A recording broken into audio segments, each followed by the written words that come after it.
So I played Celeste recently, and by recently I mean I bought it last week. Now I know this is kind of shameful to admit as a game developer that I've never played one of the most talked about platformers other than Mario ever. But yeah, I figured, you know what, I should probably play this game, and so I did. And I beat it, mostly. Hey guys, welcome back. This is Nibble and Bite Studio Jake here. I wanted to talk about my experience with this game and do a bit of a series in playing some games that are pretty big in the community and my first impressions of it, because honestly I haven't played a lot of video games in the past 2 years while developing my game, and before that I played a bunch of indie games on a different YouTube channel, and I never really played any of the big games. So I wanted to get around and improve my gaming vocabulary as someone who really is into game design as a hobby, game development as a hobby, and programming as a profession, since I'm a professional software engineer, or now a manager of a software engineering team, but that's my major. I'm a major in software engineering. So I played Celeste, right? Why did I do it? Kind of already talked about that.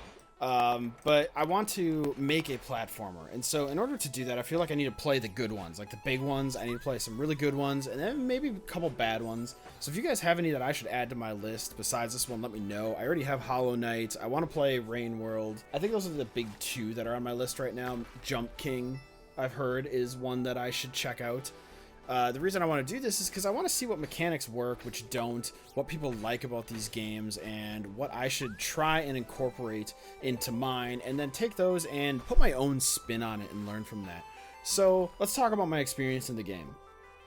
Starting off, it's a great looking game. I really like the feel of it. I like the vibe of it. It's very fun. And the story is really straightforward from the beginning. It's, you want to climb this mountain. This is what you want to do. This is what you're going to set out to do. So go and do it. Something I didn't expect from the start of this game is I did not expect it to just jump right into it and get difficult. Like the challenges, the levels weren't afraid to be hard right away. And maybe that's because they were like a tone setting level. Maybe they were trying to get the player to understand, hey, if you're not good at platformers and that's not your game, I want you to know right away. So I thought that I would have to like ramp into this, and I'm a pretty decent platformer, and so it's not like I breezed through it. I'm not trying to brag, but the starting levels were okay. This part, I expected this to be a little bit easier. I expected my first hour, maybe hour and a half, to be a little, wow, okay, yeah, I get it. It's easy though. This was designed for everybody, but no, the first areas are definitely not designed for everybody. They're designed for the players that love these kind of pixel perfect, kind of sweaty palms kind of gameplay. And I respect that. It respects the player's time, and I felt like the developers they knew their audience, and they wanted their audience to know that this was a game for them right away. And I think that kind of changes how I would want to start out my game, because now I'm thinking, oh, I don't have to make this digestible for everyone. Because in my game, The Fall of Aether Station, that was released recently, that's what I kind of tried to do. Is I had this unique mechanic with a migrating path or dynamic pathing, and then every 5 levels there was a pathless version, because I felt I needed to warm players up to the idea of doing this. I felt like the tower defense community is pretty rigid in my perception. Whether that's true or not, that is what I observe. Because there's not a lot of innovation. People like what they like. So I thought I needed to ease them into this, get them comfortable with the idea. And now, after playing this, I'm kind of thinking, maybe I didn't need to do that. Maybe that was a design flaw in how I approached my game. The other thing that I really liked about Celeste starting off is the biomes changing really felt like the game was staying fresh. And something that I also wasn't expecting is I expected new obstacles to come up a little bit more frequently, but they didn't. An entire level is based around mastery of 1, maybe 2 obstacles, and that second obstacle that comes up is really like a boss twist of the original obstacle.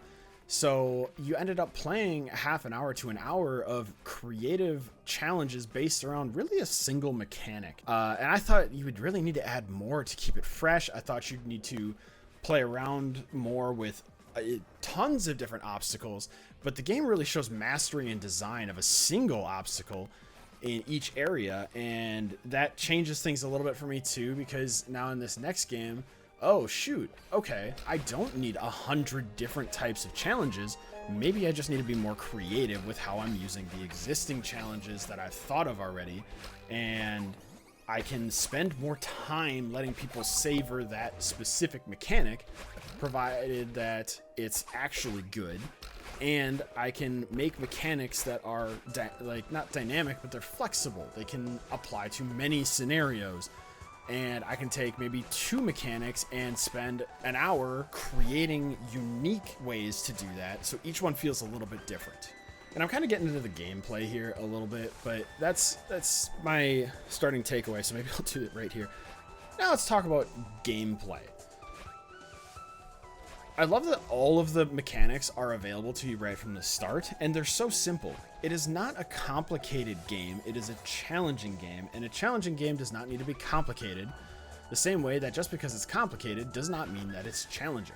So even though you master the controls in like the first 20 minutes, it is still a very challenging problem, because you have to route, you have to figure out the path that's most optimal, and you have to experiment. Even though you understand exactly how you use the mechanics, your pathing needs to change depending on the obstacles, depending on the layout, and I thought that was really clever. Something I did feel as I was going through it is some of the worlds maybe overstayed their welcome a little bit. So in the hotel with Oshi, I felt like maybe that, I hope I'm pronouncing that right. I'm probably not. I don't have it right up. I felt like maybe a few of those challenges overstayed their welcome, and the wind, that wind can fuck right off. Okay, the wind was the level where the wind was in effect was the first level where I'm like, I don't actually know if I'm having fun with this. But in context of the story, I feel like the game needed that friction. And at that point, by getting to that point, just because I didn't feel like I was having fun with it, didn't mean I didn't want to play the game. I wanted to continue playing the game, even with that friction, and maybe that's part of the story. Maybe that is part of the vibe they were going for, and at that point, they've earned it. They've earned the right to put a little friction in front of me. Or, like, later on, with the... No, I think it mostly was just a wind level, where I was going through it, and I just got to a point where, like, can this level just end? Like, I get it. I get the point here. It's hard. You don't need to convince me anymore. There were a few points in the hotel, and then a few points down after she falls in that like not second to last area. No, it might be that, but kind of in the climax of the game, if you will, right before things start to march towards the end. Those of you that played it know what I'm talking about here. That area. There were some challenges down there that were, okay, I get the idea here. Same with the final boss battle. After like 20 minutes and clearing, I think like 10 or 12 rooms, I was thinking to myself, okay, I get it. I get this. Now I am clearing challenges for the sake of clearing challenges. I don't feel like there's any additional twist being thrown in here. It's just more of the same. And near that end, I think there were some pacing issues. But so like some pacing that I did take away from it, that I think they did really well, is there were some really hard challenges like back to back throughout the game. But after a couple really challenging ones, there were usually like 2 or 3 that I would breeze through, that I would feel, oh, okay. Oh, I actually have learned, when I probably didn't. They're just easier challenges. But I think that pacing does help out a lot with the player, because you beat them down so much, then give them a little bit of a breather. Let them recover. Let them feel like they're doing pretty good. The other thing I noticed about the levels, and I'm surprised I didn't notice this until like 6 or 7 hours into the game, is that every level has a speedrun route, or an optimal route that you can just start running immediately as soon as you spawn or enter the room and fly through it. I think that's really subtle, but really great game design and level design, in that there is a fast route. There is always this route where you can go and feel badass running through it. And I gotta keep that in mind when going into this platformer that I want to make here in the future.